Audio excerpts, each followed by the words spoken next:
So before you choose beveled edges for your tile work. Hey friends, welcome to the channel where we're making all things new. In today's video, we're going to focus on that annoying or broken thing around your house that you've always wanted to fix. So let's get right to it.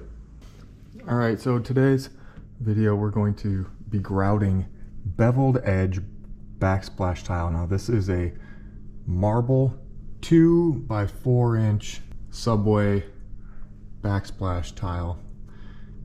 And what's different about these is that they've got this beveled edge. I don't want the grout lines to be all the way out flush with the surface of the stone. We want the grout line to only be that 1/8 inch and leave the bevels exposed for a little bit of dimension. And what I've seen online is that this can be a bear. Grouting is a mess to begin with, but now when we smear this grout all in these lines, it's going to be flush to the surface of the tile.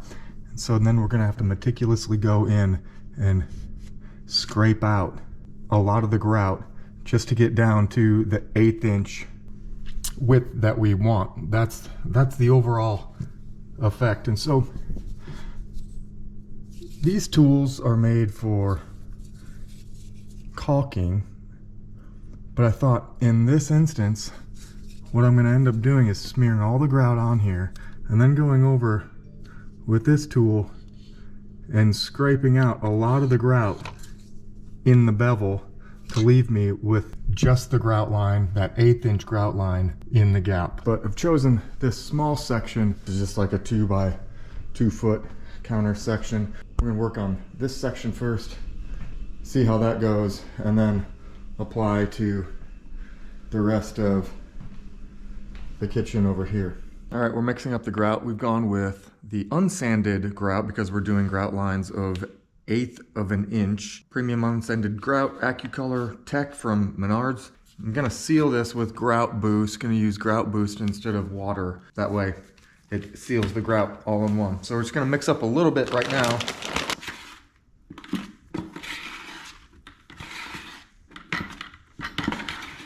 All right, I actually like that consistency better.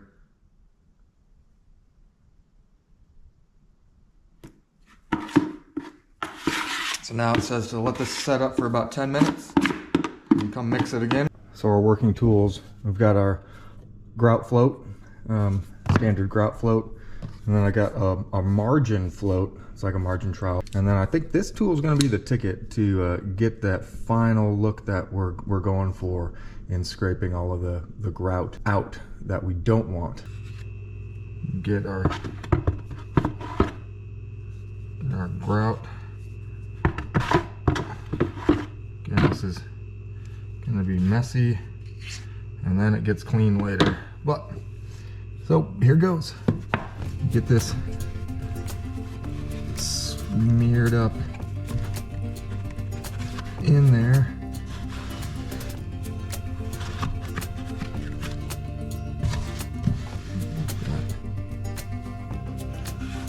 So you can already see the thickness of that grout line. That is way too thick. That's not the look that we're going for.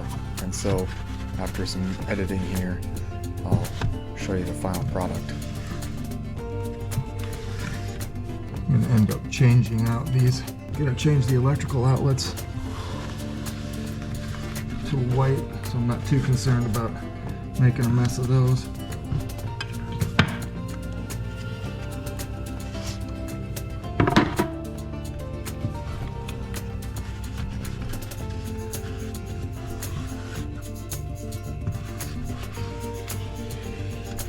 So what I learned here in this first section is that it requires way more grout than you need.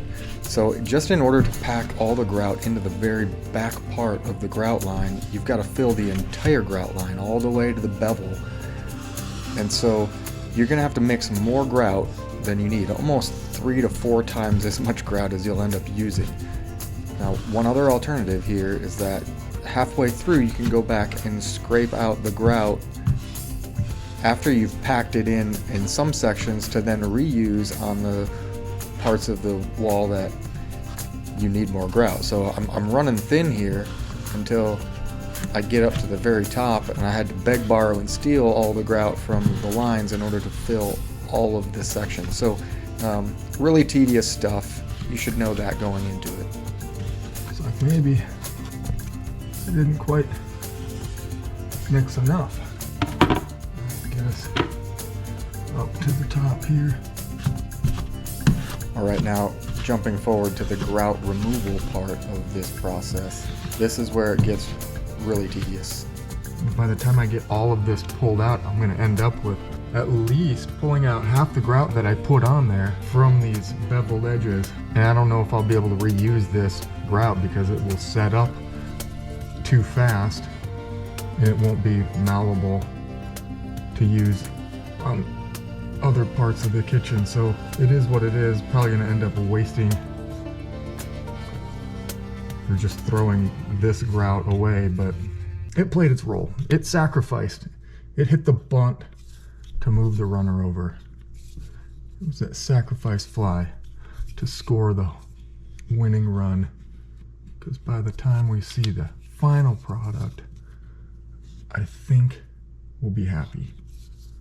But I would say that this tool right here, they probably make a few of these. Anvil, whatever brand you can find. I think I got this one at Home Depot. I'm gonna make sure that gets fully in there. It's like you're caulking each of these lines.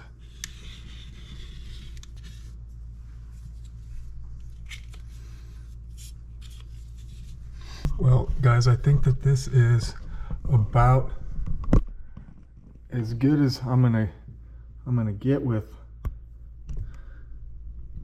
But you can see the edges. I still got a lot of cleanup to do, and I got to get after it quick because you don't want this stuff drying. It just is harder to get out. But I think the majority of the grout line is stripped out of the bevel. But that tool, I think, was super handy. It got us maybe 80% cleaned out of there. And that's like everything. It's like that 80-20 rule comes into effect here. And you can get 80% of the work done in 20% of the time, and then the last 20% of the work takes 80% of the time. And I think that that is going to be our case. But I'm going to get the sponge out here. Alright, so this is just going to take wipe after wipe.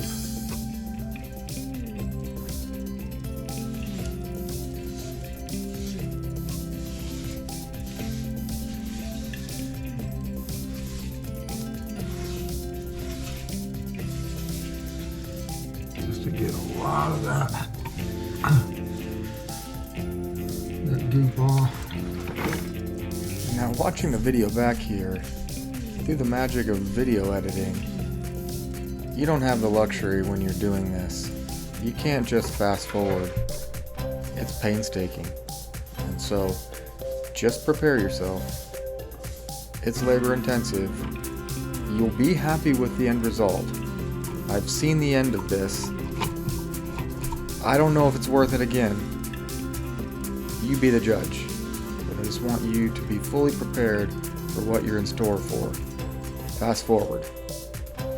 Again, this first pass is really just to get the big chunks off of the tile.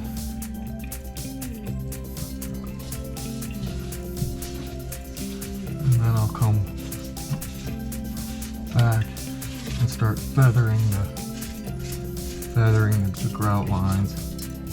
Okay, so this tool also, it's got these rubber scrapers that we pulled a lot of the grout out of the bevels, and it's also got this metal scraper. It's a little bit more than a 45-degree angle, but what I found is that to get more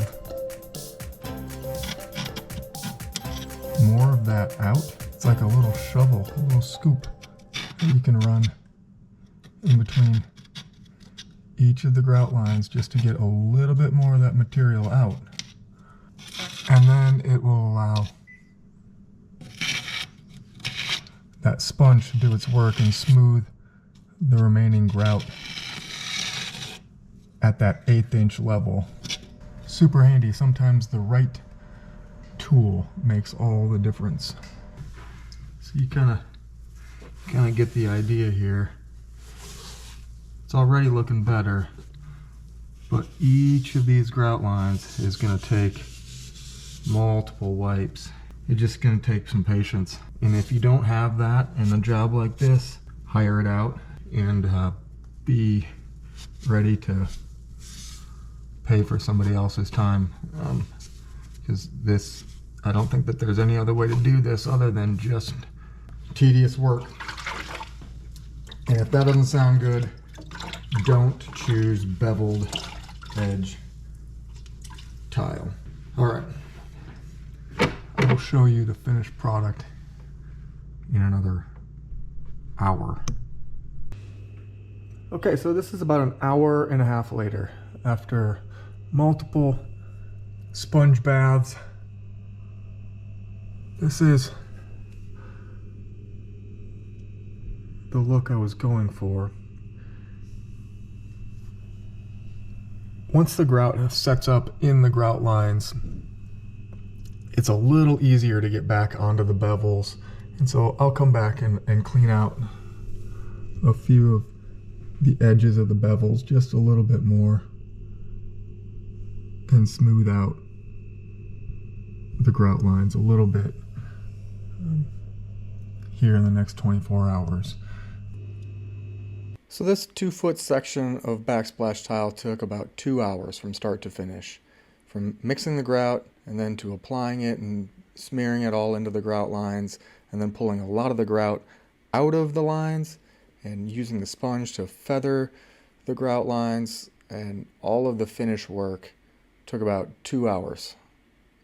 And now, with the magic of video editing and 2 days worth of labor, this is what the full project looked like.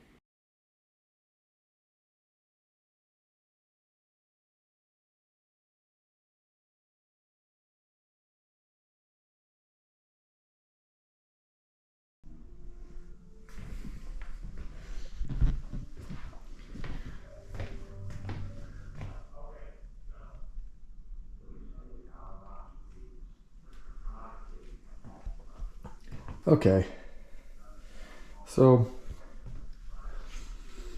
here is the final product, and I'm pleased with the way it's turned out.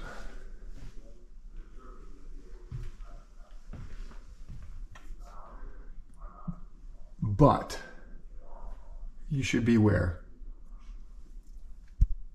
I will never do beveled tile again, because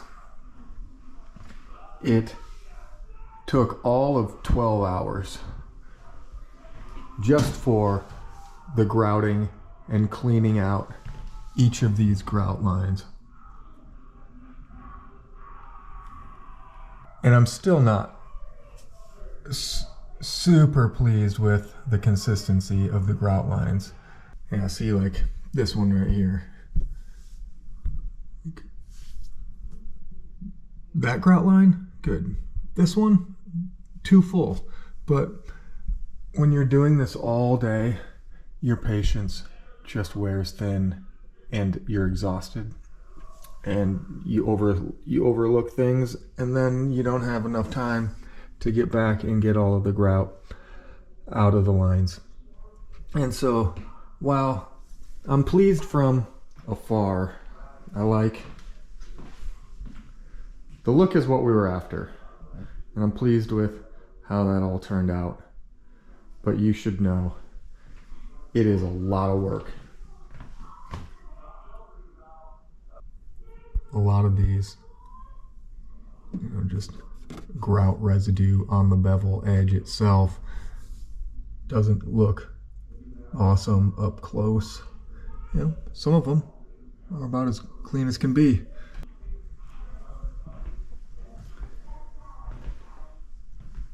So before you choose beveled edges for your tile work,